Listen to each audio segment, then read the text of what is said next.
So preparation of alkenes, again, there are a few methods of preparing alkenes. Just like alkanes, alkenes also can be prepared by by reducing alkynes. Okay. Now, if you let the reaction happen naturally, like if you just take an alkyne and then pass hydrogen gas over it with no control or the quantities, you might end up with an alkane, right? Like the order of the reaction is that um, so preparation from alkynes. So alkynes have triple bond, triple bonded carbon, right? So when you add hydrogen to it, alkynes are like they are unsaturated hydrocarbons that they can take up to 2 molecules of hydrogen, right? So first they turn into alkenes, and then they're capable of adding one more hydrogen and turn into alkanes. But this is something that we want to avoid. We want to prepare an alkene. We want to stop the reaction here, which means that two ways of doing this. One, you need to regulate the quantity of hydrogen that you're passing through into the reactant mixture. And two, so this reaction, if you remember, it takes place only like in the presence of a catalyst. Do you remember what catalysts are used in hydrogenation reactions? Palladium, Yeah. platinum, nickel. Yeah. Yeah, so palladium or platinum or nickel. So instead of using pure palladium powder, what you do to limit this reaction is you use something called palladized charcoal.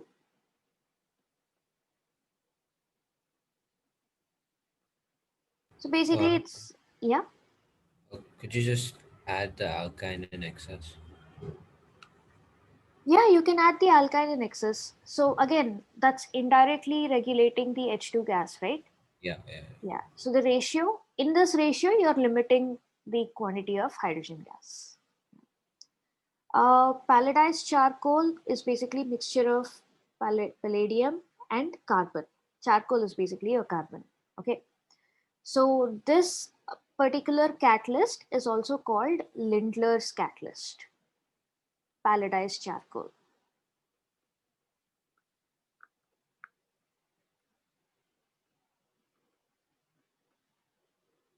Okay. So now in order to prepare alkenes, apart from regulating hydrogen, you can also limit the how effective this catalyst can be.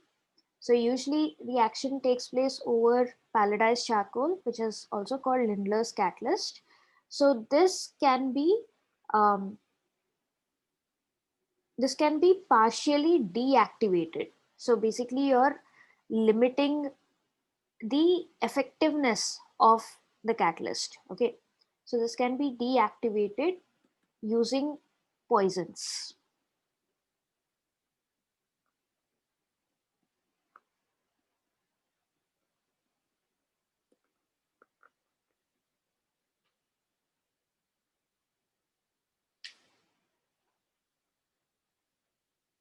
Okay. So partially deactivated uh, Lindlar's catalyst. So you can deactivate using some substances called poison. So most commonly used in this case are sulfur compounds. Uh, some places also use quinoline. So these compounds basically limit the effectiveness or activity of the catalyst. Okay. So one method of preparing alkynes is hydrogenation reaction using hydrogen gas. Um, so a way to control this reaction so that you prepare alkenes is by regulating hydrogen gas or by deactivating, not or, but like and or another way to do it is by deactivating your catalyst, Lindlar's catalyst, which is palladized charcoal. All right. There's another reaction that another way you can reduce alkynes. So this is basically by the reagent that you use for reduction is sodium in liquid ammonia gas. So this also produces some hydrogen uh, hydrogen that will reduce alkynes to alkenes. Okay. So another thing is, when it comes to ethene, it doesn't really matter which method you use, but when you use hydrogenation, like a catalyzed hydrogenation, this normally produces cis isomers. And when you use sodium in liquid ammonia, this normally produces trans isomers. Okay, so if you want cis alkenes, you can use hydrogen gas in pelletized charcoal. If you want trans alkenes, you can use sodium in liquid ammonia. Okay, so any idea why this method produces cis alkenes?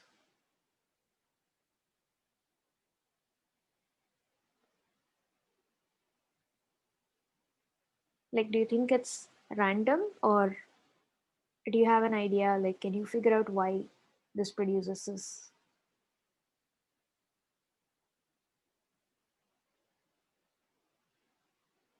Anyone?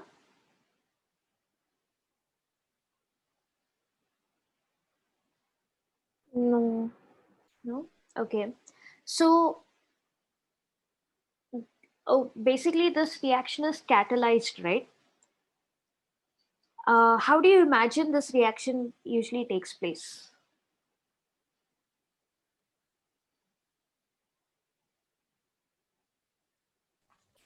Ma'am, I think nickel and nickel. Paradise charcoal. It would help in breaking the bond, the triple bond. The bond breaks and the hydrogen gets attached. Mm, yeah, okay. And so in theory, yes, that is absolutely correct. Um, I'm so like, do you add the catalyst in the reaction mixture, or like how do you visualize this reaction taking place?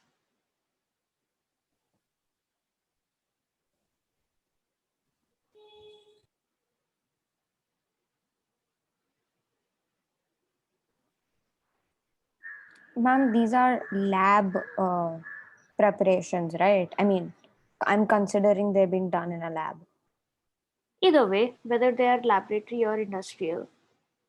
Yeah, so I'm hoping it is taking place in a beaker where alkene is already present and hydrogen gas or liquid hydrogen is added to it. Okay. No, you don't use liquid hydrogen. So all of these are gaseous reactions only. Okay. Yeah. So what happens is, I'll show you what takes place here.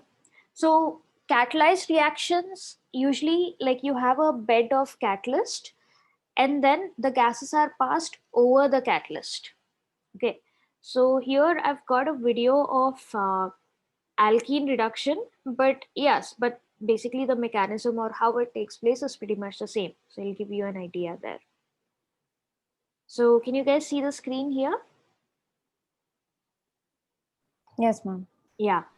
So you've got, so this uh, square or rectangular bit that you've got is your catalyst. So be it nickel, be it like palletized charcoal, whatever it may be. So this is how, like, you have catalyst at the bottom, and then you're passing gases from, like, over the top of the catalyst. So your gases are coming this way. All right.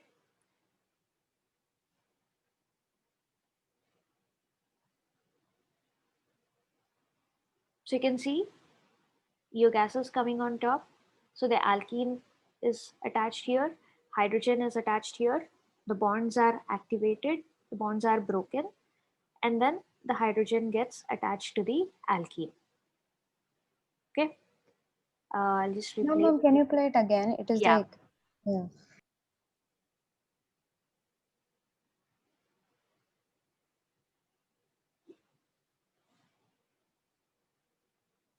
Okay, I've paused it here. So you can see that alkene is attached. Hydrogen, once the hydrogen bonds are activated and broken, each hydrogen atom is going towards the alkene and forming that bond. You able to see that?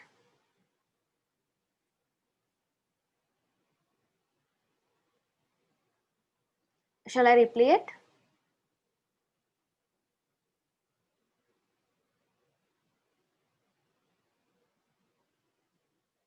There you go.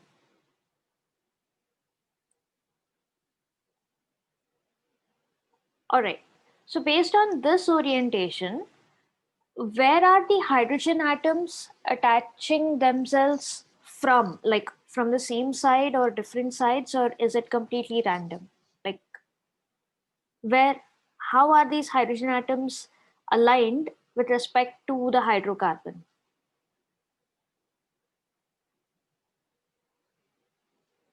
Now I was Perfect. unable to see my video. Still, it was lagging. Do it. Oh, okay. So Abhi, I've paused the video. What are you able to see on the screen? I'm able to see the video, but earlier my Zoom was lagging a bit, so I couldn't see. Okay, ठीक है. So अभी जो दिख रहा है, so from this what do you infer? Like ये दो hydrogen atoms जो है, how are they aligned with respect to this molecule?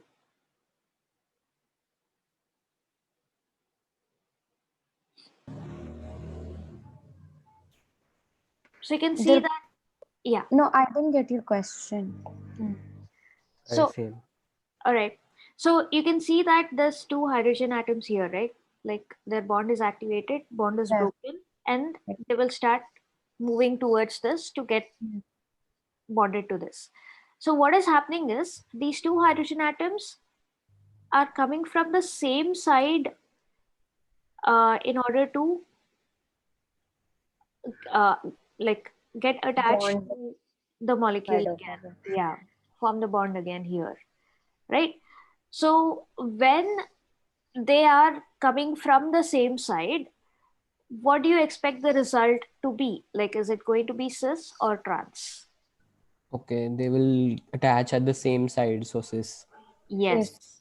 absolutely, right?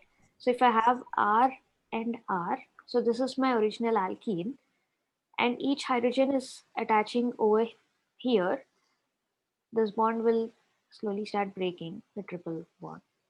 So eventually I'm going to end up with a cis isomer, right? So that is the reason why this catalyzed reaction produces cis isomers.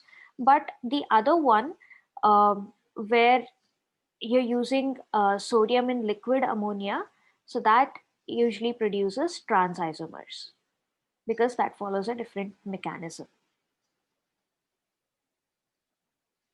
Okay.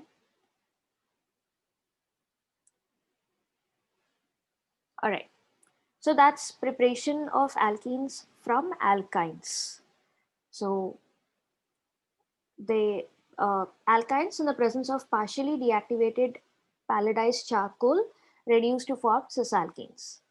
So this particular catalyst is called Lindlar's reagent or Lindlar's catalyst. But if you use sodium in liquid ammonia, they form transalkenes.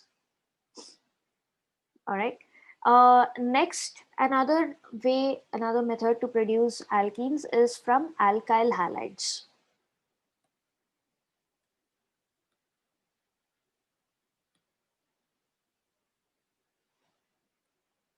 Okay, so alkyl halides, what is the general formula?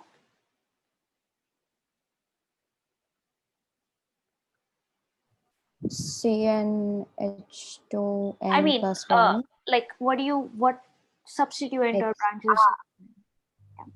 Oh, like that. Rx. Rx, yes. So you Rx. have R and then you have X. So what do you need to do in order to prepare an alkene from alkyl halide. So alkene matlab you have double bond.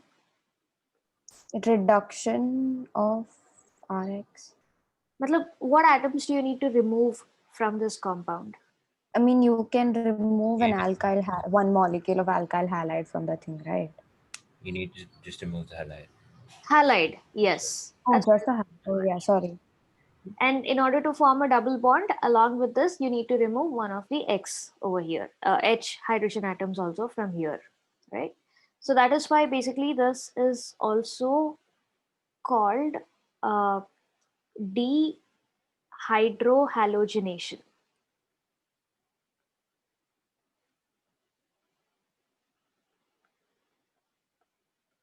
Because you're removing a hydrogen atom and a halide atom, a halogen atom. This is also called dehydrohalogenation, right? And yeah, so basically the HX gets removed and then you get an alkene. So the reagents that are normally used for this is in the presence of alcoholic KOH, HX gets removed. That gets formed as a byproduct. Now, usually, normally, wherever the substituent is attached, so that is considered as an alpha carbon.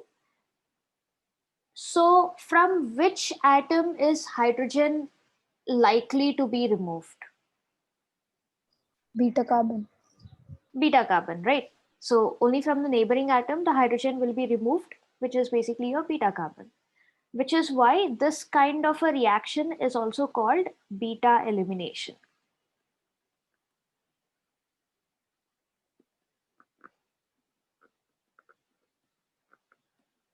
Okay. So elimination, because you're removing some atoms from the original compound. Specifically beta elimination, because you're removing the hydrogen from the neighboring atom. And a few other notes about this reaction is that the rate of reaction, depending on the halide that is present here, iodides are most easily reducible, followed by bromides, followed by chlorides. And when it comes to carbon atoms, tertiary carbons have the highest rate of reaction, followed by secondary, followed by primary. Okay. Again, this makes sense, right? So usually beta elimination may what happens is, so you have the halide atom gets removed first. This forms a carbocation, and this carbocation basically attracts this pair of electrons, removing the hydrogen. That happens in the next step. Okay. So because there is formation of a carbocation happening in the intermediate stage, so tertiary gets removed much, like tertiary carbocations are formed much more easily compared to secondary, compared to primary. That is the reason you get this rate of reaction. Okay.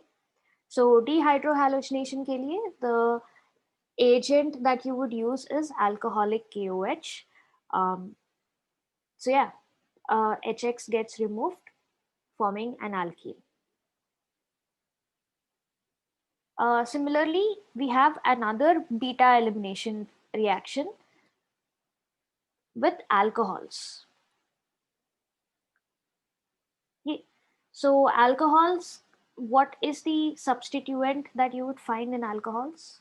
What's the general format? Hydroxyl. OH. Hydroxyl OH, yes. Okay. So this is also another beta elimination reaction. You end up with an alkene. So what is removed in this process? What do you observe? H2O. H2O. So what can you also call this reaction as? Dehydration. Absolutely, awesome. This is dehydration. Yeah. And this is also another beta elimination reaction because hydrogen is removed from the beta carbon. The agent that is used for dehydration, like the best dehydrating agent, is H2SO4, concentrated H2SO4. Yeah. So concentrated H2SO4 is an amazing dehydrating agent. You'd find, like, usually in organic reactions, if there is any sort of, if you want to remove OH or any sort of dehydration required, you'd go to H2SO4. So that is the reason, like, that's one of the reasons why H2SO4 is really lethal to your, like, if it falls on your skin, it dehydrates your skin. Like, that's how it corrodes your skin, basically. So it is a really dangerous. It's a really strong acid. Okay.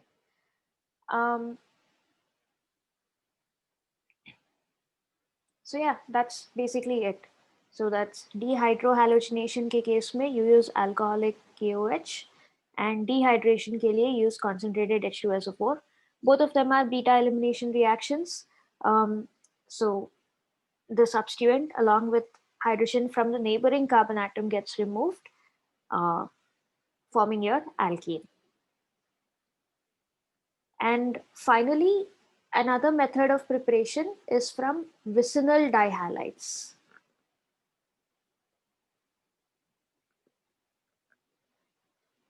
So what do you mean by vicinal dihalides?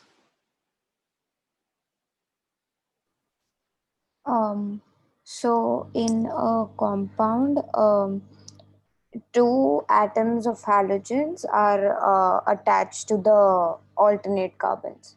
So alpha, beta, or like any Alternate. Alternate or adjacent? edges. Oh my bad. I'm sorry. Sorry. Absolutely. So dihalides, matlab you've got two halogen atoms, like two chlorines, two bromines, whichever. Vicinal dihalides, matlab they're in vicinity of each other. So when you have two halogen atoms attached to neighboring carbon atoms, adjacent carbon atoms, such compounds are called vicinal dihalides. Okay, so vicinal is important because you also have something called geminal dihalides, which is basically when they are attached to the same carbon atom. Okay, but yeah, so we want alkenes ke preparation, we are able to do it. We want them to be vicinal dihalides. Okay, so vicinal dihalides, they look like this. Neighboring carbon atoms, they halogen atoms, you have halides attached to neighboring carbon atoms. When this is treated with zinc the metal, you get alkene, and zinc takes away the two halogen atoms, so ZnX2. So if it is bromine, you get ZnBr2, chlorine, you get ZnCl2, and so on. All right. So what is happening in this case? What is getting eliminated here?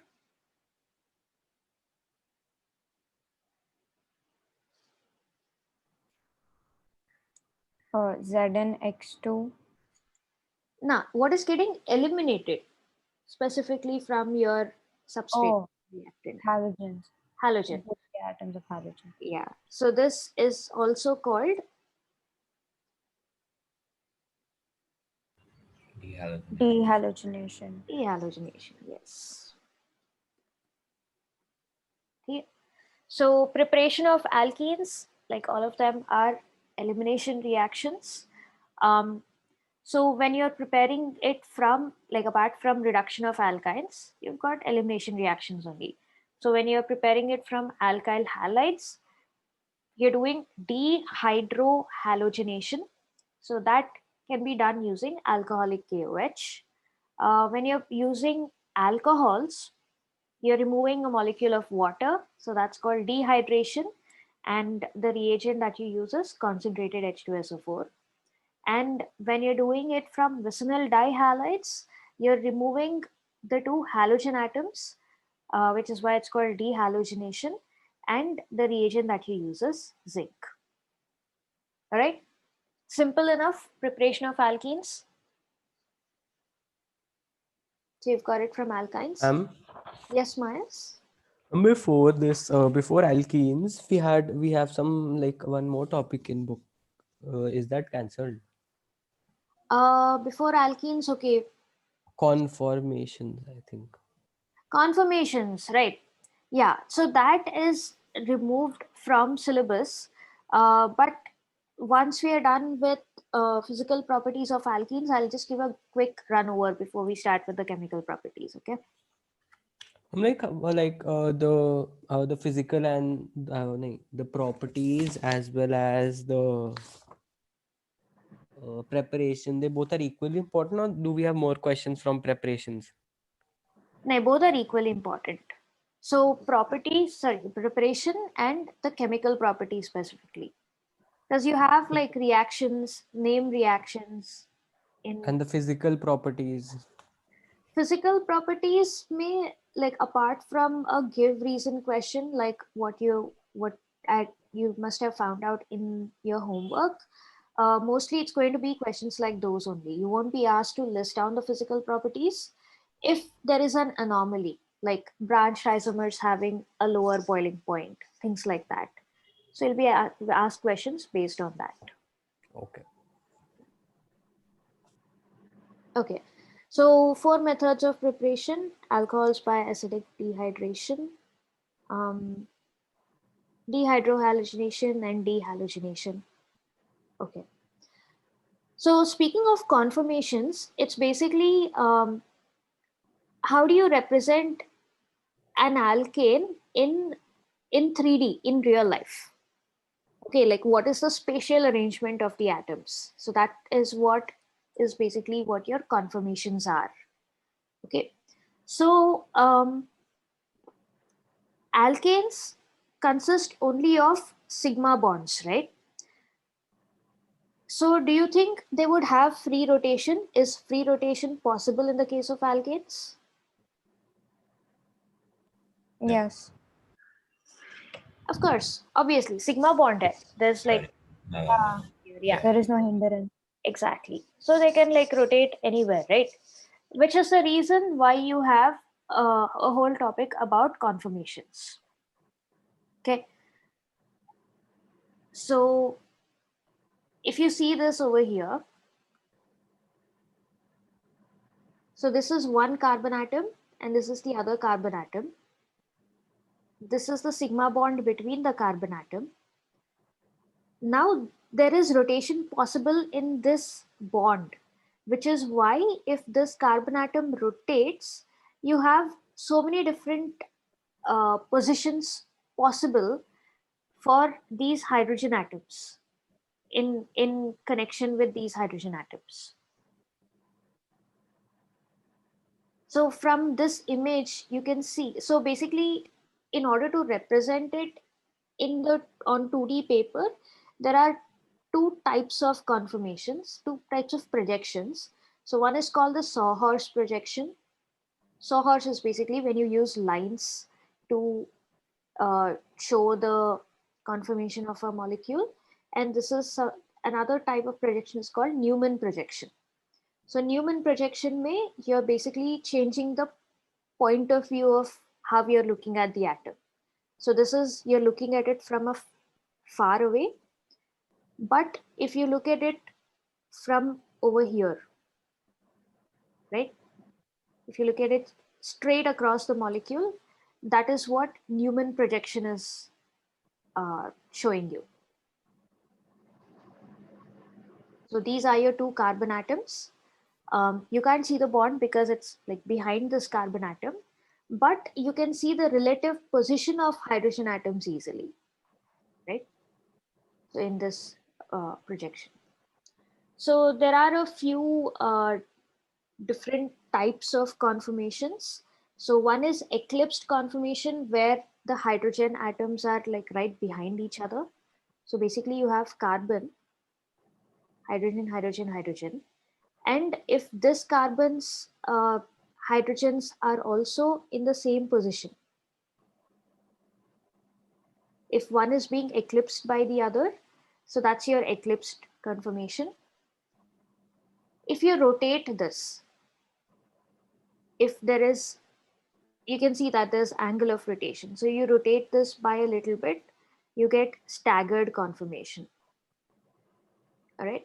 So it's basically just arrangement of the different atoms in the 3D structure, how they are with respect to each other.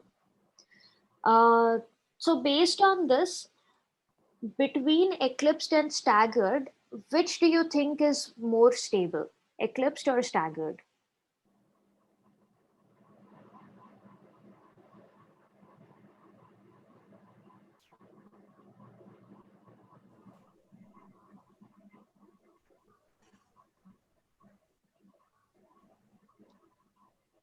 Staggered. Yes, but why do you think so, Sid?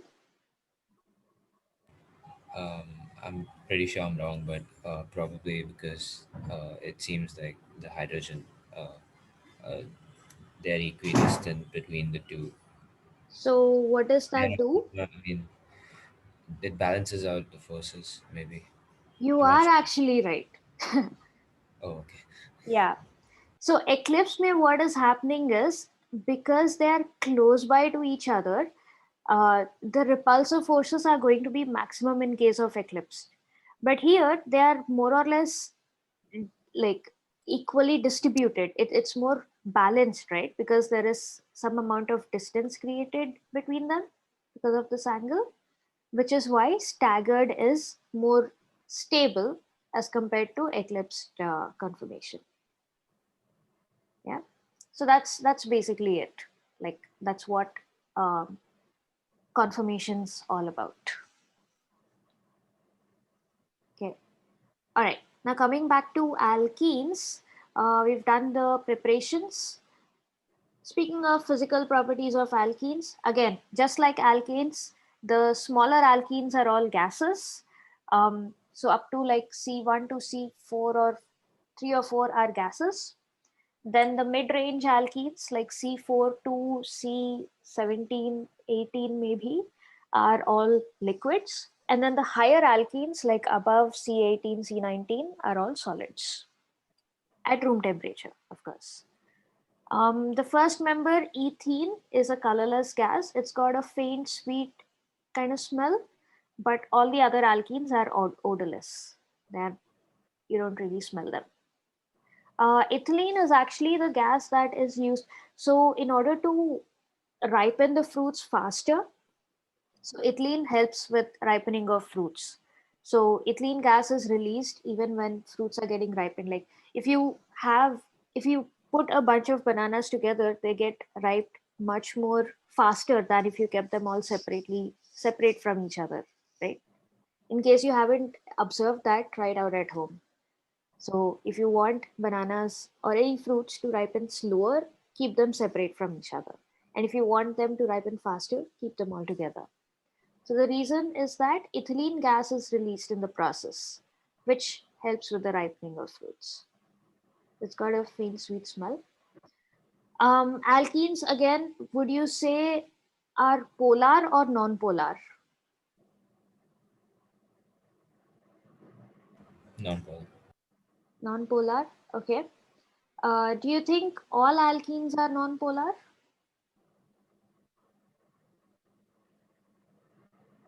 Ma'am, I think only symmetrical alkenes are non-polar. Symmetrical alkenes, like what do you mean? Can you give an example? Oh, okay. So like ethene is non-polar, but if I take uh, propene for an example, it might be slightly polar. I mean, this is, I don't know, I'm guessing. Kind of. You're kind of there. Ethene is Because not double, polar. Yes, of course. Yes. yeah, because in propane, it's one-sided is like one side, like C double, like if you draw the thing C double bond C bond C for propane, one side is electron rich compared to the other. So it is sort of polar. Yeah. So depending on the compound, some alkenes may show a slight polarity. This is one case. I'll give you another case. When you consider, let's say, butene, 2-butene, right? So 2-butene के case में you've got two isomers possible. You've got the cis isomer and you've got the trans isomer. What can you say about the polarity of both these compounds? Cis 2-butene and trans 2-butene? A cis isomer is polar and a trans isomer isn't polar. Yeah. So depending on the alkene, some of them show a slight polarity. So the So reason it is need that not be symmetrical or asymmetrical. indirectly it is kind of related to the symmetry, because Okay. this is not symmetric. If I draw an axis over here, it's not symmetrical, right? You've got CH3 and H here, that way. Hmm. Okay. So over here, it like you're going to have polarity between C and H in this direction. And because this is a cis isomer, it will show an overall polarity in this direction, right? But in the case of trans isomer, both of them are getting pulled in opposite directions, which basically negates, like the net dipole moment is going to be 0. So that's another significance of cis and trans isomers. And yeah, so they are majorly non-polar, but cis isomers usually show a tiny bit of polarity, like not enough to make them soluble in water and polar solvents, but definitely more polar as compared to trans isomers. And perfectly symmetrical alkenes like ethene and all are like alkenes that don't show isomerism, geometrical isomerism, are definitely no completely non-polar. Okay? So these are the properties, physical properties of alkenes. Just like alkanes, if you have structural isomers, right? So if you have branches, branching increases or decreases the boiling point. Decreases. Yeah. So branching decreases the boiling point. Okay. So these are like the physical properties of alkenes. Ma'am, does branching increase or decrease solubility? It increases the solubility of a compound, right? Solubility, it increases, yeah, but we Yeah, can't say because that the for sure. Like area. there's bunch of other Okay. factors also involved. Yeah. When it Okay. comes to Okay. solubility, yeah. Okay. Got it. All right. Now coming to the chemical properties of alkenes. Okay. Now alkenes have double bonds, right? So the double bonds will give rise to like electron rich areas.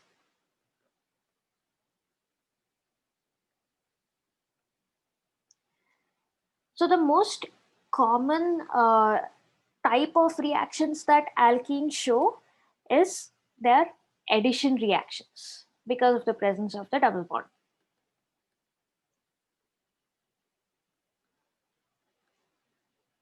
So what do you expect would happen in an addition reaction?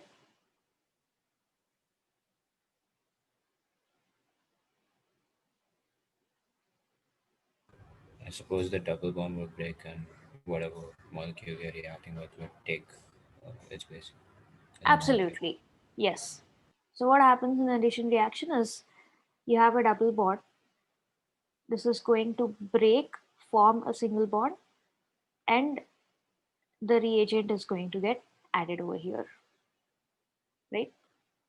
New molecule, new atoms. Okay. So first is of course addition of dihydrogen, which is basically a normal hydrogen molecule. So what product would you get when hydrogen is added to an alkene? An alkane will be obtained Yes. And what is the catalyst that is used in this process? because it's hydrogenation, palladium, nickel, platinum, and Yes. either of the three. Yes. See, I told you, like, so some of the, like, when we talk about preparation from alkyl halides, they're going to come back into chemical properties of alkyl halides. So this was in the preparation of alkenes. Because it is preparation from alkenes, it has come into the chemical properties of an alkene. So like you'll study all these reactions again within these 2 years, like at some point again. Yeah. So this is pretty straightforward. Um, Next, addition of halogens. Okay, so halogens is basically X2. So they're usually chlorine or bromine or iodine. All right. Iodine, the reactions are like really slow. So you'd rarely come across addition of iodine. But yeah, chlorine and bromine most commonly, right? So you take an alkene, you make it react with a halogen in the presence of CCl4, nonpolar solvent. Now, what product would you expect here?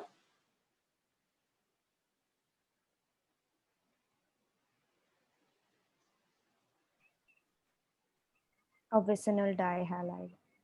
Absolutely. So you get a vicinal dihalide. So X2, right? 2 atoms of the halogen need to be added to the alkene. So if they're added, like if the double bond has to break, they will be added to the neighboring atoms. So both the X atoms get added over here. Okay. So there is some extra information about this reaction. So this is a form of electrophilic addition.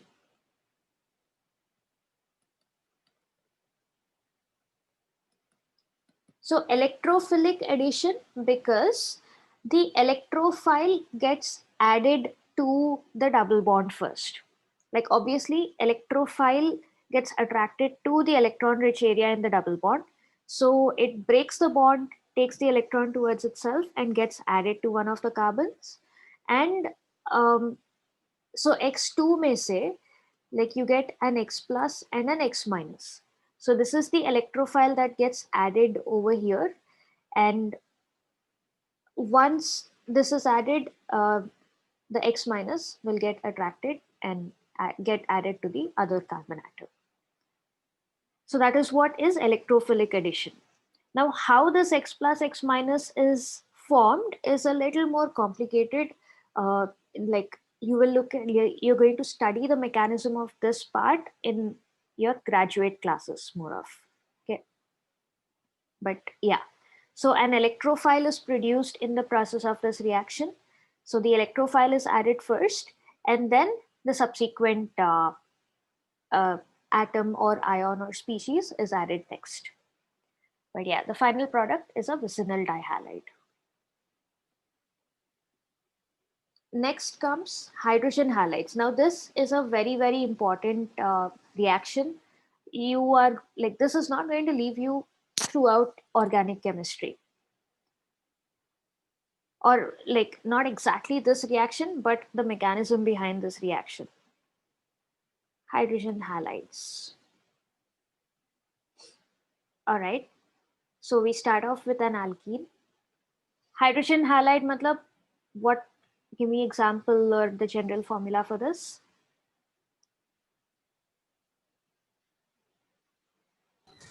HX. HX. Yes. And what product will you get?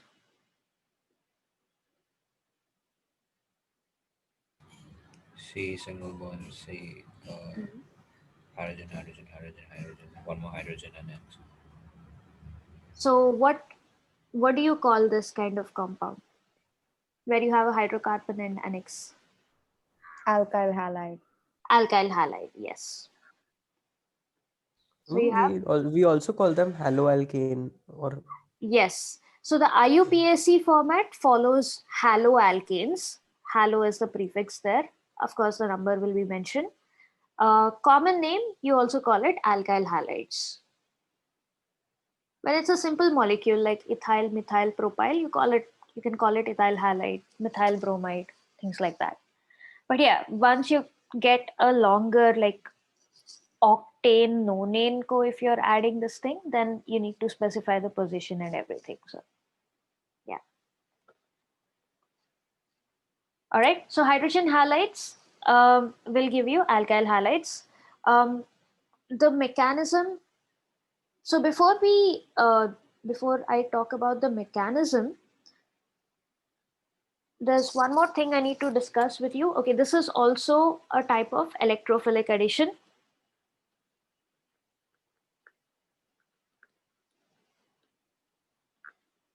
So between the hydrogen and halogen, which species is added first?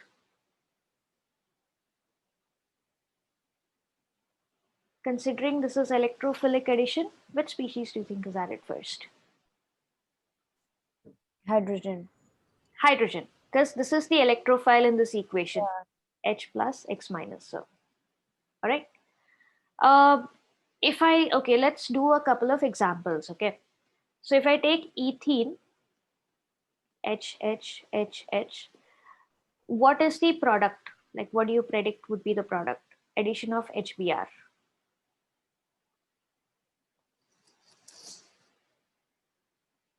CH3, CH2, Br. CH3, CH2Br. This is pretty straightforward, right? Now, if I take propene,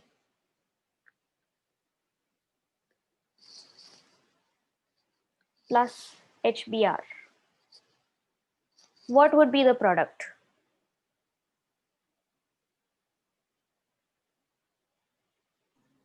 CH3, CH2, CH2Br. Okay, this is one product. One product, and the other product is CH3, CHBr, CH3. Yes. Now, how do you decide which one is going to The be second formed? one. And how are you saying that? We did that in school today. That HBr gets attached. The negative, मतलब जिसमें hydrogen कम है उसमें जाएगा हम negative वाला. Yes. What is that rule called? the Markovnikov rule. Absolutely. Yes.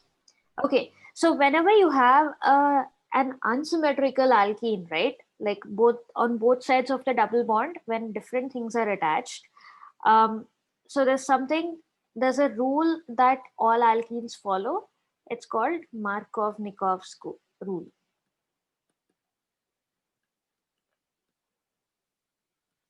Okay. So alkenes are not listening to the scientist who is named Markovnikov. He just found out that, oh, this is what happens in this process. Okay. So in this case, this is going to be the major product. And why is that the case? That the answer lies in the mechanism of how this kind of reaction takes place. Okay. So our what we are adding is HX, let's say HBr. In the first step, this splits into H plus and Br minus. Okay. So it's an electrophilic addition, right? So if I take the alkene, let's stick with propene, CH double bond, CH2. If H plus is to break this bond and get added, it's got two choices. Should it go with carbon number 1 or carbon number 2? So why does it decide to go with carbon number 1?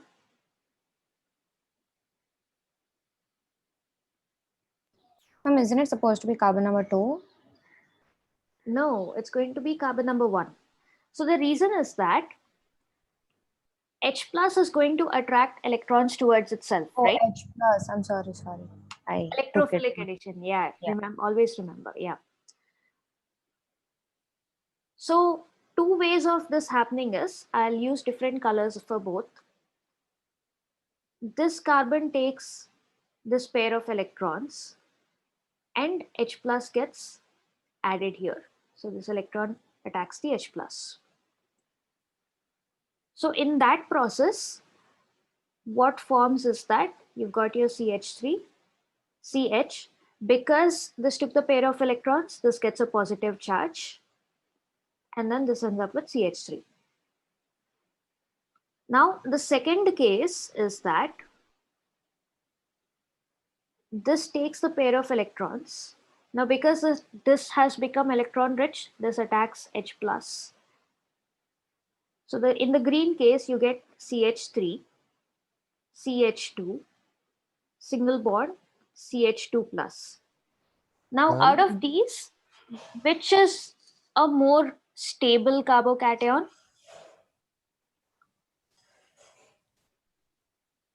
Second one. Huh? No, first one. Sorry. I meant, I'm looking at that. Sorry. No, or you can just, I've color coded it. So you can just say The red. red one. The red one. Why is the red one more stable carbocation? Because carbocation stability, it goes like tertiary carbocation is more stable than the secondary, than primary. So red one, because Exactly. red one is a secondary carbocation. So this is the route that the reaction prefers to take because it forms a more stable carbocation. So this happens very less because this is very unstable. So now that we have our carbocation, H plus is already added. What is left to add? So the Br minus that is there in the mixture gets attracted, it gets attracted to the positive charge here and gets added to the other carbon. So in step 2, we've got CH3, CH plus, CH3 plus Br minus gives CH3, CHBr, CH3. So this would be the major product.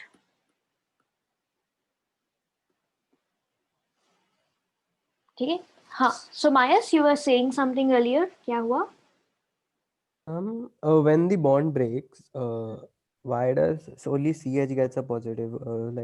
We did na in the last chapter the homolytic. हाँ, तो यहाँ पे उसमें कुछ- heterolytic cleavage हो रहा है. So this अच्छा यहाँ पे is heterolytic हो रहा है, ठीक yeah. है. So homolytic बहुत like कम cases में होता है. Like usually वो substitution reaction that we saw here, halogenation. So those kind of cases you get homolytic. Most like 80-90% of the reactions that we gonna look at, heterolytic cleavage is gonna take place. Also, H plus is getting added, right? Like H plus doesn't have any electrons. Carbon needs to have both the pair of electrons in order to bond to H plus because it's not coming with an electron of its own. So इसलिए heterolytic needs to take place in this case. Okay. So this is Markovnikov's rule, and so the rule is that like wherever you find more number of hydrogen, that's where the hydrogen is going to get added, and wherever you find lesser number of hydrogen, that's where your halogen or any other group is going to get added. Okay, simple. Like attracts like, the way polar solvents dissolve polar solvents. Wherever you find a greater number of hydrogen atoms, your hydrogen gets added over there. That's where your electrophile gets added. Okay. All right. I'll give another example. You guys tell me what the major product is going to be in that case. So we've got CH3,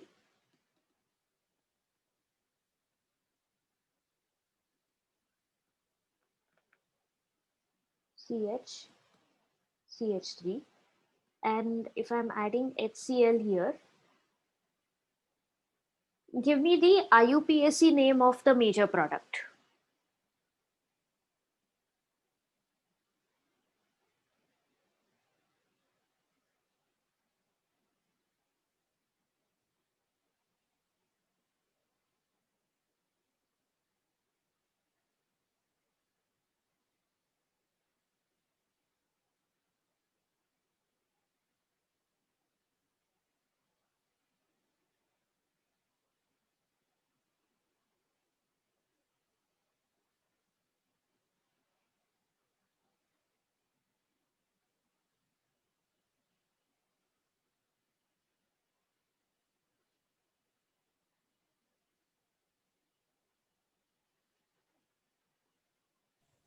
We have to predict the product ना. Yes. So major product क्या होगा? Yeah.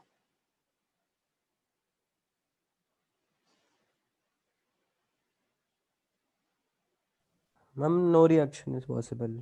No reaction. Why? Because we cannot change the position, or like, what do we call that? Reconstruct. No. There is a reaction You possible. can. Addition reaction होने वाला है ना इधर. But As sir, far as there is a double hydrogen.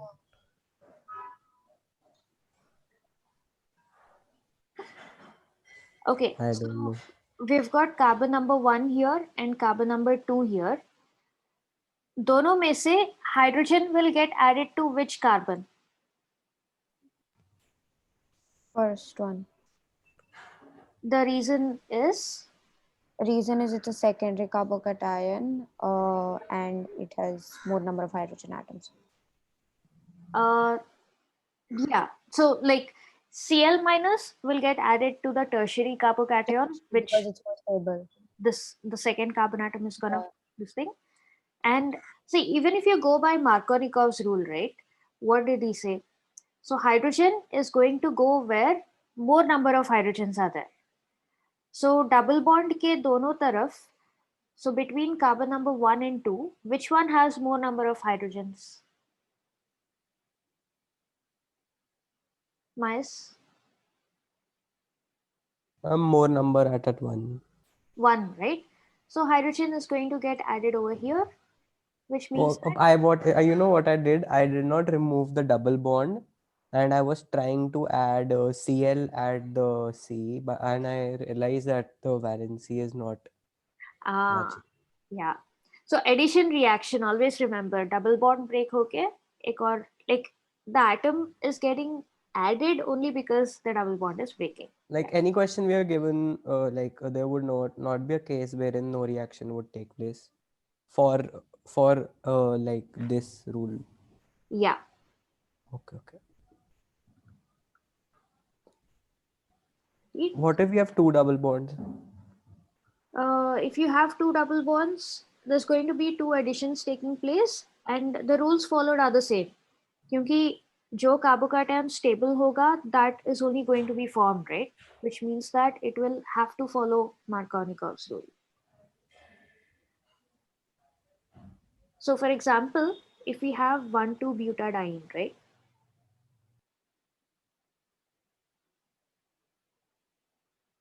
CH2. CH2. Consecutive. Oh, is it? Oh. So ma'am, here in this case, total 4 bonds can be formed, right? Yeah. Again, 1, 2, 3, same 4. rules of But addition. both of them are secondary carbocations. So it can like the product, only one product will not necessary. If both of them are equally stable, then reaction can go either way. Then you won't तो have कैसे the भी कर case दो. of major minor nahi hoga. You will get both the on both the products, but still either way it's the same product, right? if it's the same product, then yeah, that is the only product that is formed. Yeah, okay. Ma'am, this is Markovnikov's rule is only for unsymmetrical alkenes, right? So Yeah. here we'll only get one product. Yeah. If there is Why? possibility of only one product, then like Yeah. nothing else you can do. Yeah.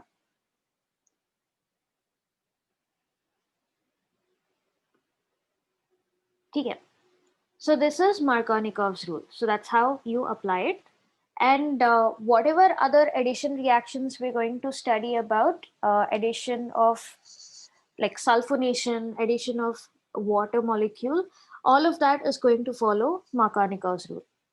So as long as you have electrophilic addition to an alkene, you are going to follow Markovnikov's rule only. So it is applicable to all the types of electrophilic addition reactions, not just hydrogen halides. right? But even for Markovnikov's rule, there is one exception though.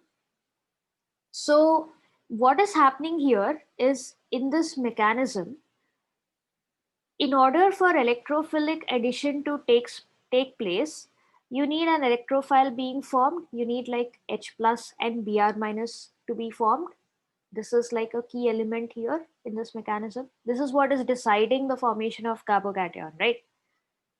But if you change the reaction condition such that it is not going to go along with this mechanism, if it's going to take a different route.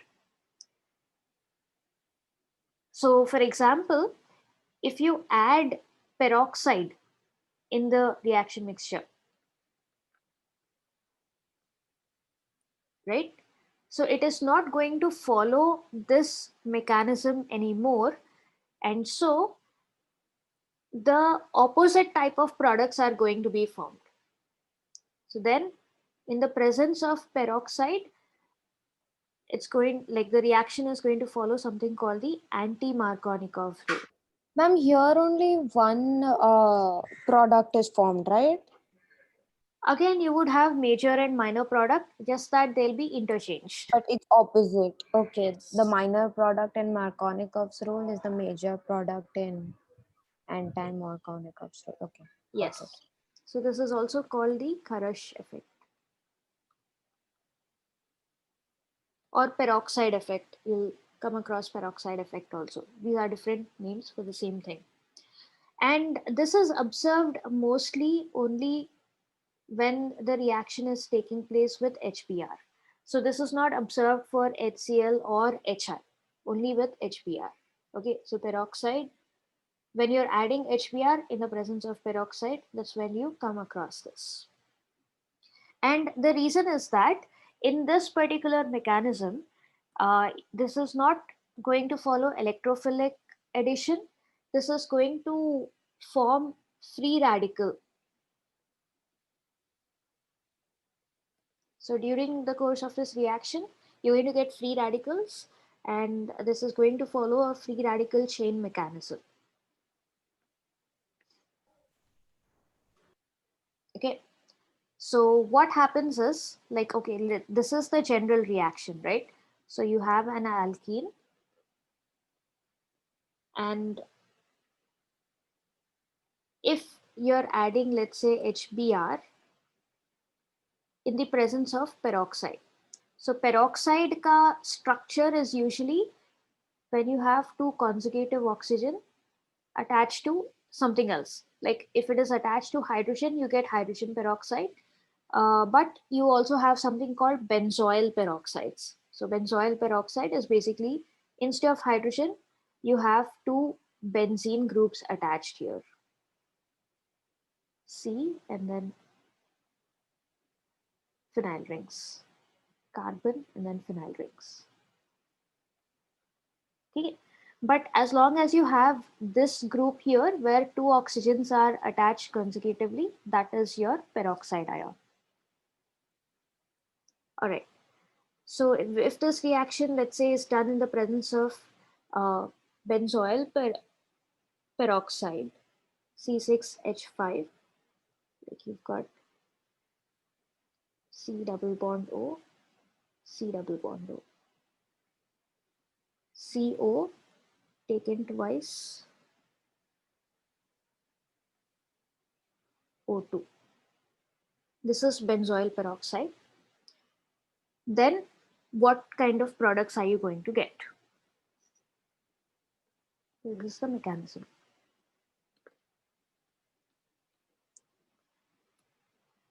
So in the first step, benzoyl peroxide that you have, C6H5, C double bond O, O, again the same thing on the other side.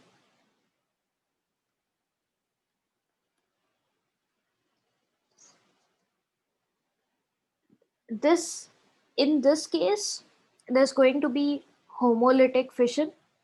It's going to undergo homolysis. And Ma'am, are these reactions there in the syllabus or not there in the syllabus? you have all these reactions. Okay.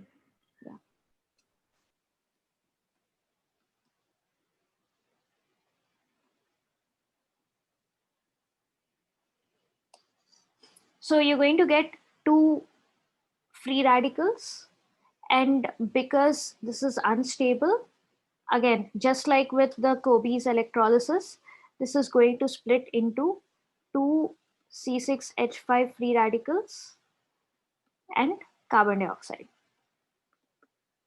Carbon dioxide is going to escape out. Then, in the second step, now once these free radicals are formed, this is going to hit their reagent HBr. So C6H5 dot. Once it hits HBr, is going to form benzene C6H6 and your bromine free radical. Then this bromine free radical is free to hit our alkene. So you've got C double bond C. I'll take propene also in this case, the lowest unsymmetrical alkene.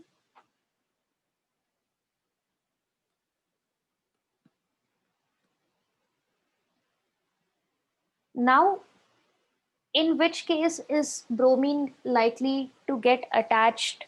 Like, will it get attached to, again, carbon number 1 or carbon number 2?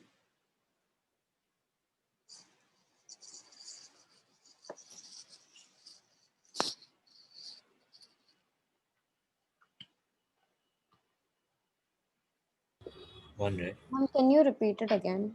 Sorry. It will Yeah. attach to carbon number 1, but this reaction is complete reaction. I did not understand. We'll go over it again. But in this step, yeah, I was asking you to predict where bromine is going to get attached, carbon number 1 or 2. And what is the reason, Sid or Myas? Why do you say carbon number 1? A lesser number of hydrogens. Shouldn't it attach to carbon number 2 because it's anti-Markovnikov's rule? Okay, then it's the opposite. So if you go by the I'm sorry. anti-Markovnikov's rule, Sorry. see, Yeah. so if it gets attached to carbon number 1, you're going to get this product. And if it gets Markovnikov's rule, right? Yeah. and if it gets attached to carbon number 2, you're going to get this free radical.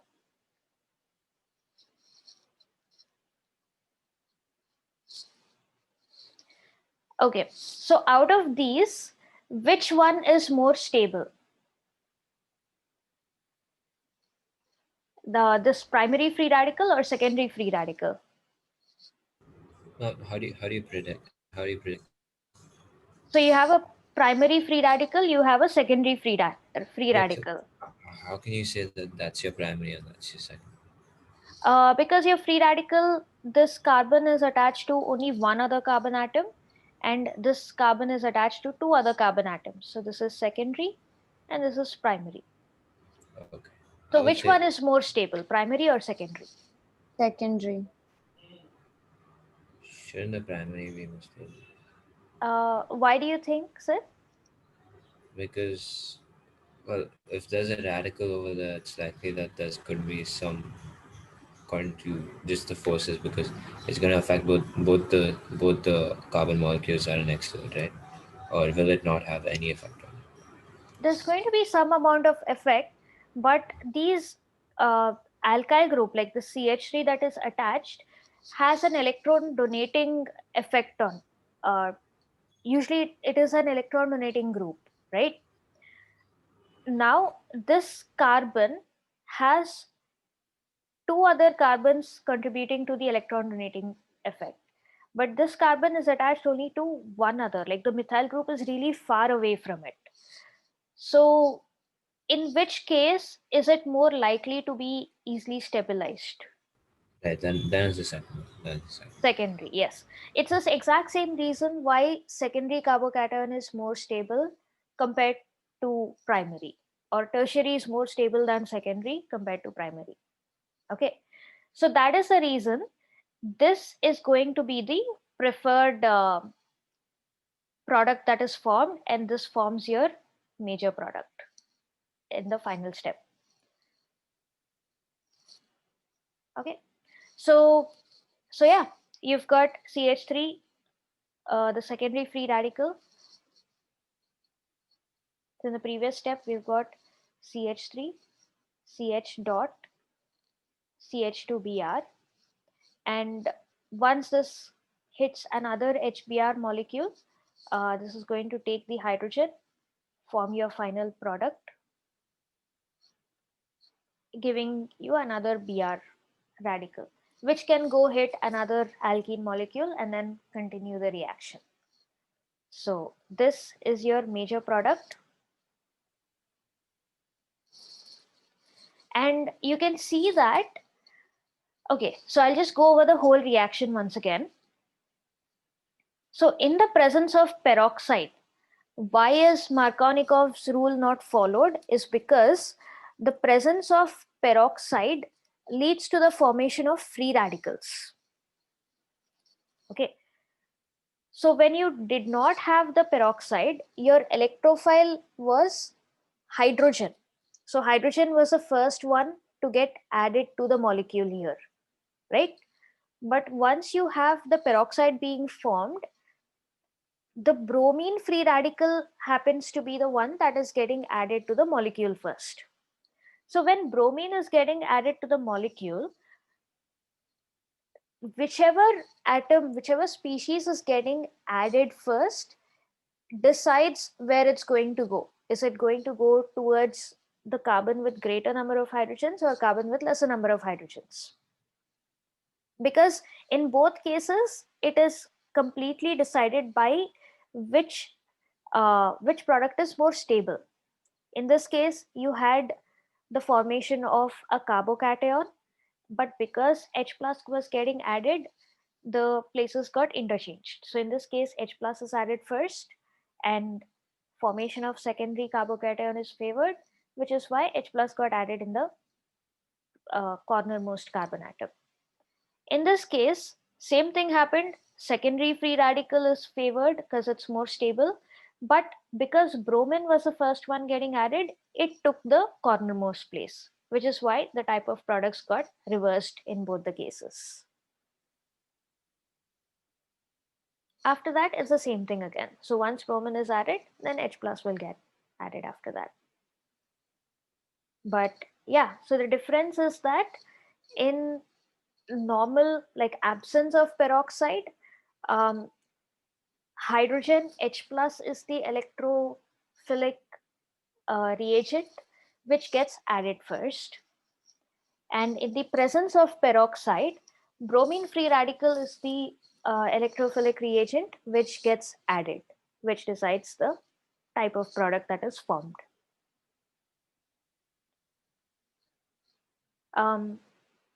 Clear, or is it still a little shaky? Only thing I understood till now is why we use why there is no why the rule is not followed in the case of peroxide. Okay. After that, still I have not completely like what is happening in the reaction. The first thing, the mechanism, Hmm.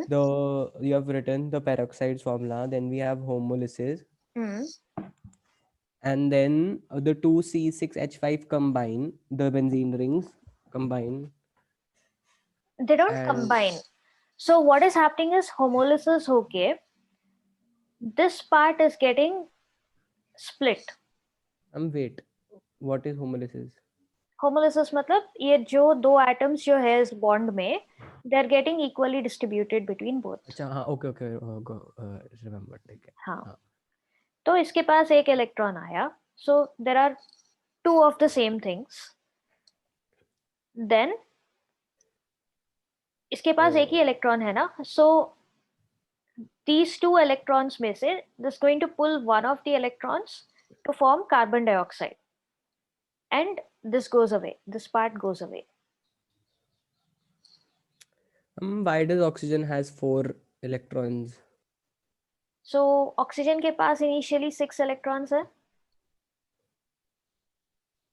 Yes. One of them is already bonded to carbon.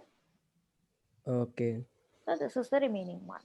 हाँ तो 4 है, तो फिर अभी next step में bond के टूट का एक और आ जाएगा और वो 5 हो जाएगा. 1 2 3 4 5 6 हो गया. ओके, दोनों इलेक्ट्रॉन इच्छा इधर आ गए. तो एक ही आया. 26H5 and a free radical Yes. and we get CO2 because double bond form हो गया. Yes. और what is the next step? So ये C6H5 free radical, again free radicals are extremely reactive, right? They are highly unstable. So this is going to cut HBr, like it's going to take the hydrogen from HBr for itself and form the bromine free radical, Br dot. Okay. So this Br dot is going to kickstart this reaction by reacting with the alkene.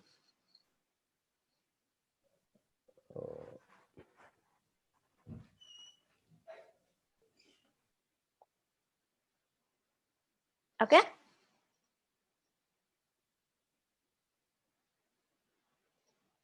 Which alkene again? Alkene, like our first alkene in question, whatever we are putting Okay. in the reaction. Okay, understood. ठीक है. So peroxide effect, the major and minor products are reversed because the electrophile itself is reversed, like the mechanism is taking a different route altogether. Okay. Again, remember I'd mentioned peroxide effect happens only in the case of HBr. It doesn't take place for HCl and HI.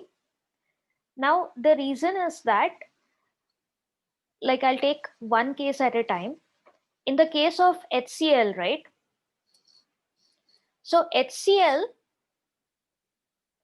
like this H and Cl bond cannot be broken by a free radical.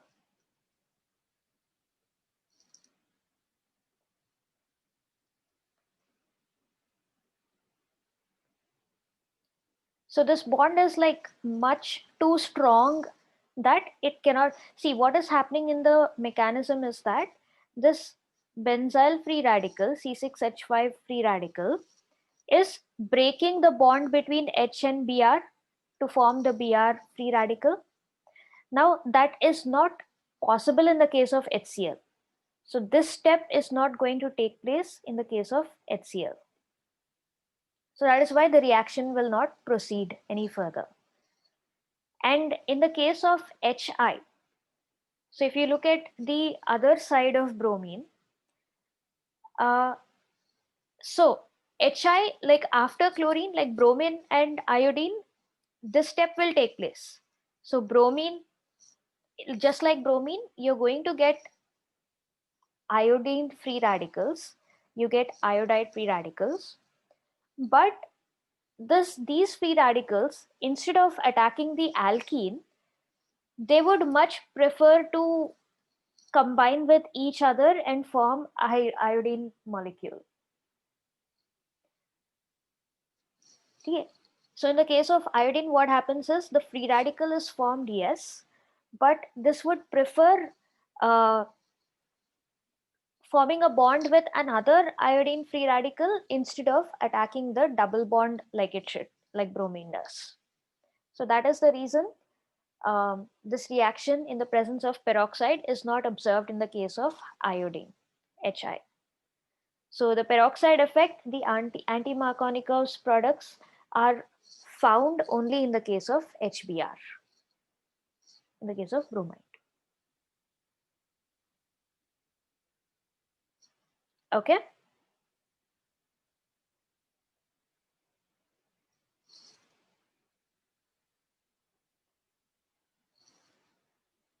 Got it? Yeah. Okay, cool. And similarly, other reactions that you've got other than hydrogen halides is we've got addition of sulfuric acid. So this definitely follows Markovnikov's rule. The product, okay, so can you predict the product? So if I take propene again, in the presence of fuming sulfuric acid,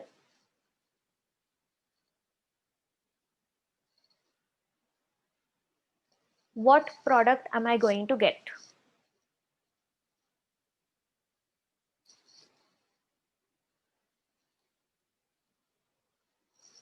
So which is the major product and which is the minor product?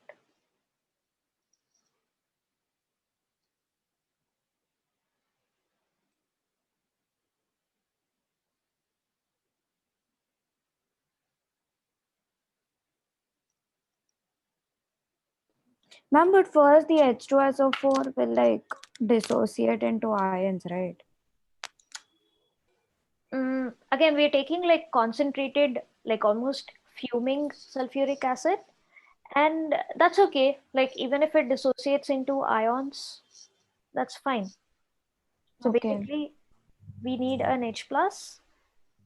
So if SO4. you have HSO4 minus, HSO4 minus, sorry. yeah,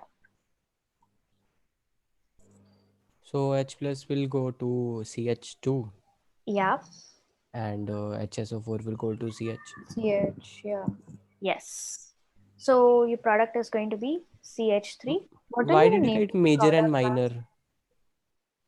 Kyunki again, this is an Because it follows electrophilic Markovnikov's addition, rule. है ना? Yeah, On follows CH2 Markovnikov's. Yeah. Acha, one that follows is major and one that does not is minor. Yeah. Huh? I mean, Oh, okay. Yeah, sorry. I took it for something else. so SO3H and this would be CH3. And then minor is when the SO3H attaches over here. Wouldn't it be SO4H? So, so in the process, there is one OH. So, okay, yeah, SO4H. So there'll be an oxygen over here.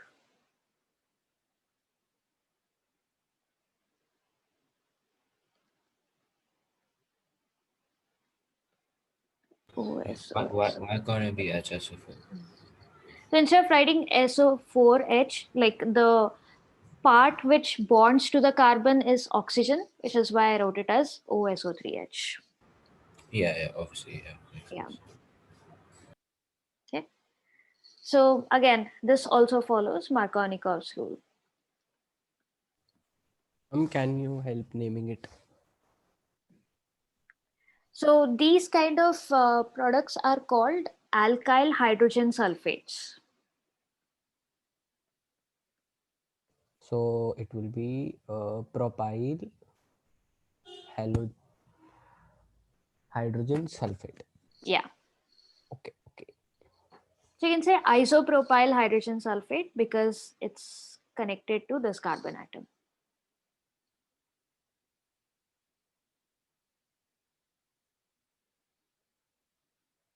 Okay.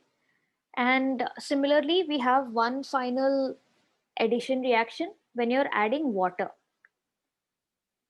Okay. So water, This will give rise to alcohol, right? yes, absolutely. And again, this also follows Markovnikov's rule. Now again, alkenes and water are not soluble with each other, right? So this reaction has to, like this reaction takes place in the presence of a few drops of sulfuric acid.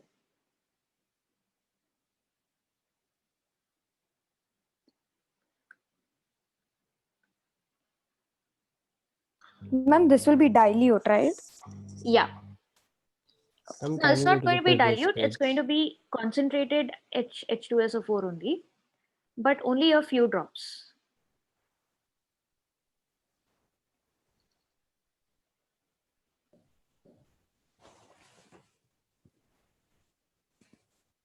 So like basically you, like when you're doing the reaction, You take a pipette and then you add a few drops at a time of concentrated H2SO4. You don't take it like all together.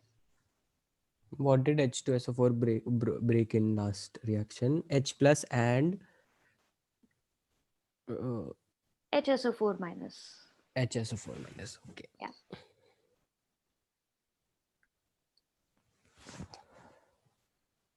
So Ismay, what would be the major product here?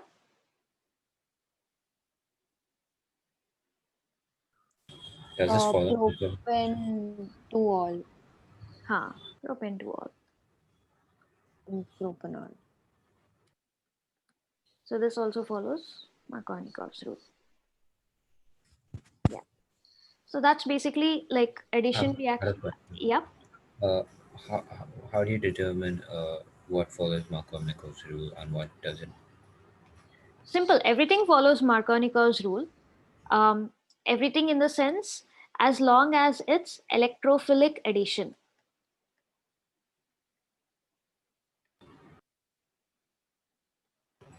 Okay, and how do you So, determine that? Addition reaction is possible only in the case of double bonds and like alkenes and alkynes. We'll come to that when we study about alkynes. So whenever you come across alkene and then you're trying to like 80% of the addition reactions are electrophilic additions. Uh, Addition of water, addition of HX, addition of sulfuric acid, like majority of these kind of additions do follow electrophilic addition. In fact, addition of what do you call them, halogens was also electrophilic addition, but it didn't matter because both the species were the same. It didn't matter which bromine atom went to which carbon atom because your end product was the same. But yes, so electrophilic addition, as long as you have an electrophile like H plus getting added to an alkene, it always follows Markovnikov's rule. The only exception when it doesn't follow Markovnikov's rule is you need to look out for if there is peroxide in the reaction mixture. So if the question says, okay, this particular compound X, when reacting with whichever water in the presence of, or hydrogen bromide in the presence of peroxide, gives this particular major product, then you should know that, oh, it did not follow Markovnikov's rule, and then work your compound out based on that. So if peroxide is not there, follows Markovnikov's rule. If you find the presence of peroxide, then switch it up, follows anti-Markovnikov's rule. Okay.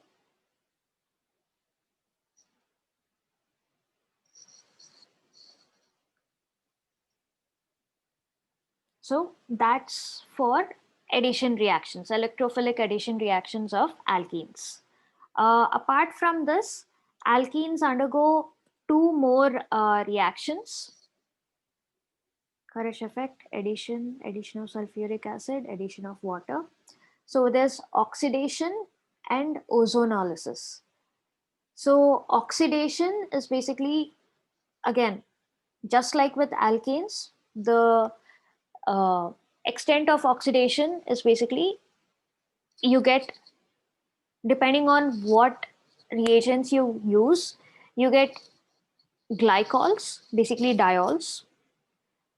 So if you let that oxidation go, like if you use a stronger oxidizing agent, then you get ketones, aldehydes or ketones. And the last product that you get, like if you like depending on the experimental conditions, if you let that reaction go for longer, you're going to end up with carboxylic acids. Okay, so usually with all the oxidation reactions, even in the alkanes, we saw that. So the first product is always alcohol, and after that you get aldehyde or ketone depending on where the double bond is, where it's getting added, and then your last one is carboxylic acid. So that's what happens in oxidation. And ozonolysis. So this is another important reaction. So ozonolysis is really important because from ozonolysis you get to figure out the structure of the alkene. So this will indicate the position of the double bond depending on what products you get. Okay. So ozonolysis, again, as the name says, it's a reaction with ozone. Lysis matlab there is bond breaking happening. So basically addition of ozone molecule to alkene to form an ozonide, and then cleavage of the ozonide by zinc water to form smaller molecules. This is what happens during ozonolysis.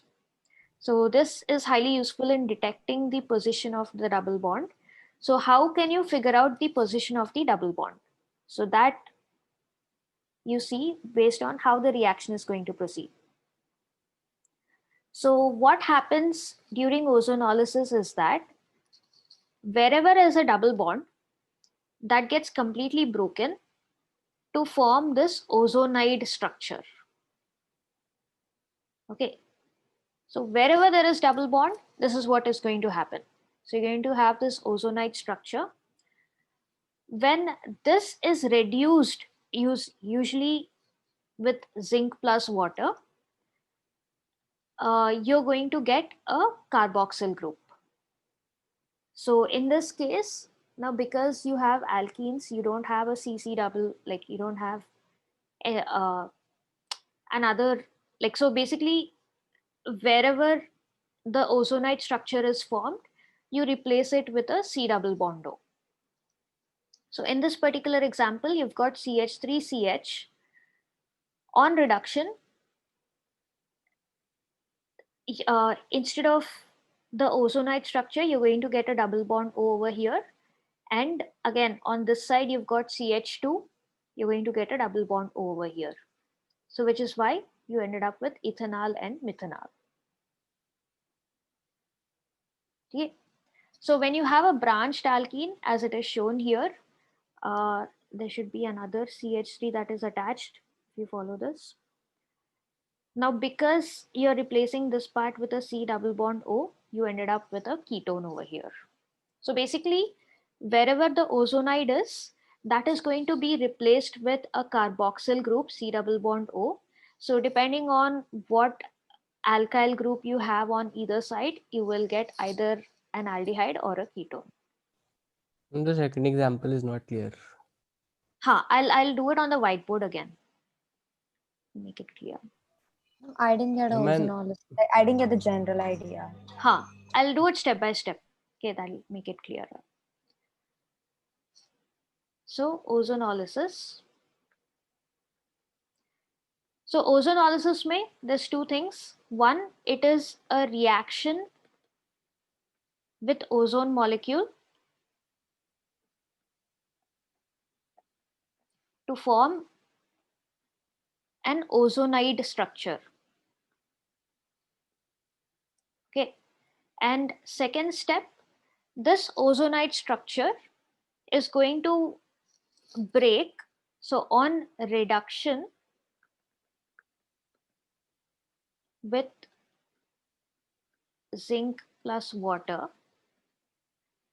this ozonide is going to break. So there is cleavage of the ozonide structure. So you get the cleavage of bond. Okay, so basically what happens in this whole process is the double bond itself breaks, giving you two carboxyl compounds, aldehydes or ketones. So for example, if I take propene only, for example, you've got CH3, CH, double bond, CH. So on ozonolysis, when it reacts with ozone molecule O3, the double bond is going to be broken. So CH3. So ma'am, here both the double bonds break, right? To give 4 bonds that can form externally. Yeah. Okay. So both the double bonds break to form this house-like structure, 3 oxygens. This is the first step. Now, when this is treated with zinc plus H2O, like when this is on reduction, now this is also going to break again, like the ozonide structure is going to break, and whatever alkyl groups you have, you've got CH3 and CH on this side, and you've got CH2 on this side, is going to get replaced with a double bond O.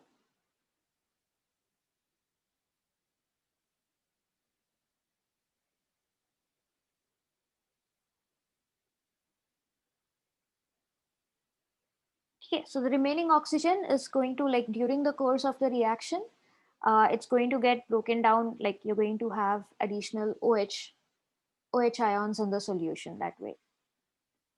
We had we used ozone, so we had 3 oxygens, right? Yeah. But one oxygen is used by the first, the CH and Yeah, the this is going to get CH3CH, form a and the double bond second here. oxygen is used by CH2. Where is the third one? The third one is again, like, it's taken up by zinc. Like the another byproduct that is formed during the course of this reaction is zinc hydroxide. So the remaining oxygen goes along with the reagent. It's in the reaction mixture. Okay, I understood the second example also now. Huh. Yeah. But the oxidation wala, can we do that the next class? Yeah, we'll do that in this thing. I want to do one more example for you guys. So the kind of questions that will be asked with this is, one is straightforward. They will give you an alkene and they'll ask you, okay, predict what are the products formed. Another type of question that you may get on ozonolysis is, they will say, okay, an alkene X on ozonolysis, at the end of ozonolysis, had produced the following compounds. So let's, So they'll give us the products. yeah, and then they will ask you to predict the position of the double bond.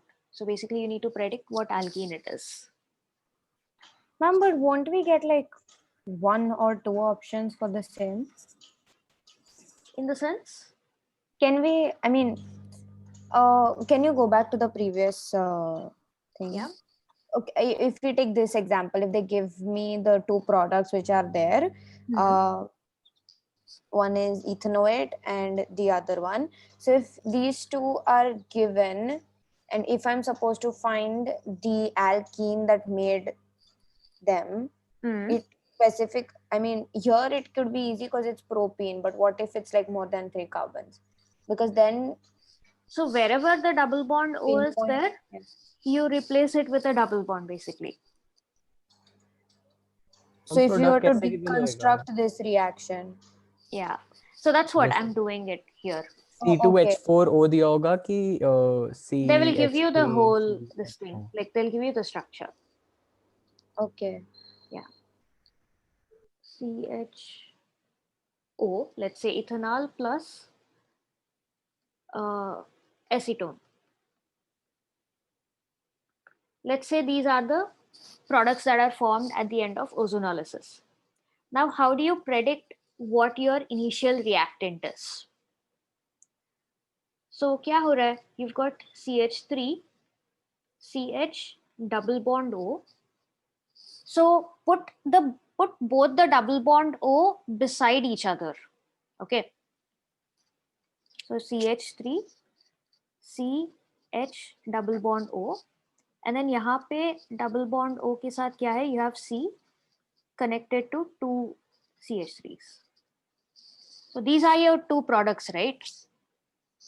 yes ma'am.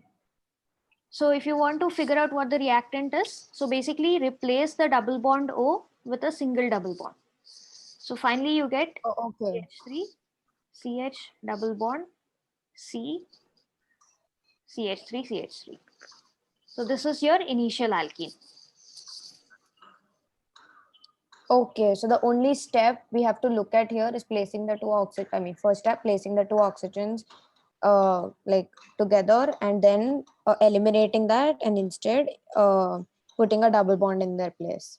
Yeah, and this is like for easy understanding. Like this is like Yeah, a I mean, shortcut. this seems very easy Yeah, to compare. I mean, I thought there'll be like a whole process. that's it. No, this is the ozonolysis mechanism. Now, but you know the products, you need to know what the reactant is. This is like a shortcut way of figuring out what the reactant is. Oh, okay. Yeah. And if it's like a 3-mark question, then You won't be asked this for 3-mark question. Like along with this, okay, you'll be asked, okay, maybe short it won't be a one-step thing. Like you'll be said, okay, the same compound X on dehydration, what products would be formed? Like you'll be asked okay, other stuff along. got it. Yeah. Yeah, got it. But if you want to figure out what the forward mechanism, like if you are looking for 2-3 mark question, then you'll be given an alkene to start with.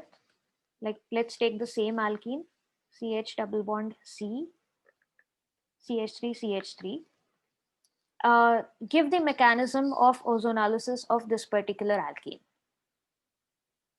So then what you do is, your first step is going to be, again, remove this double bond and add ozone over here.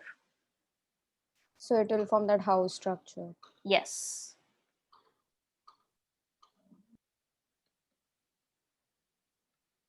C फिर then CH3 and CH3. So this is empty.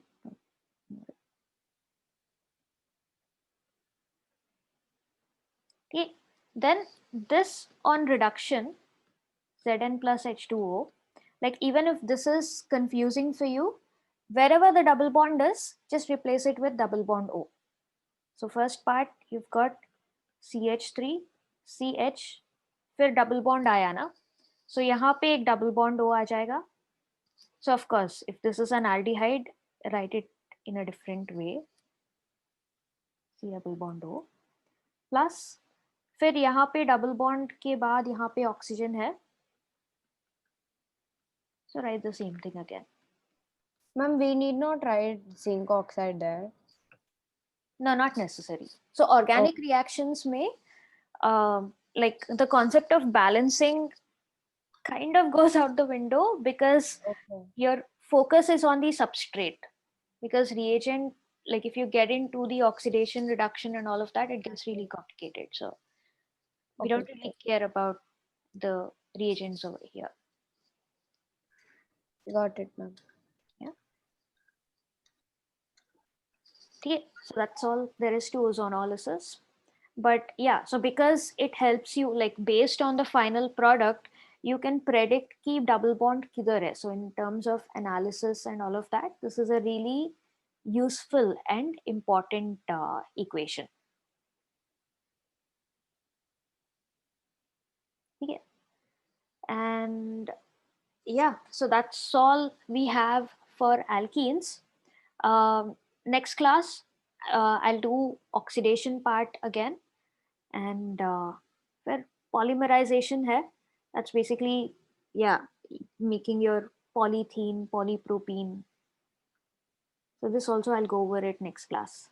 It's pretty easy, pretty straightforward though. Ma'am, when do we have our next class? Because I think the schedule, I checked the schedule, but it's not updated. So I don't know. So I'll ask ma'am to update it, so don't worry about that. Oh, okay. Yeah, thank you. Sure. Miss, we'll be getting questions on what we did today, right? Yes, I'll give you guys alkenes ke bare mein questions. Yeah. Okay, ma'am. Okay. Thank you, ma'am. All right. Bye, ma'am. Thank you, ma'am. Bye.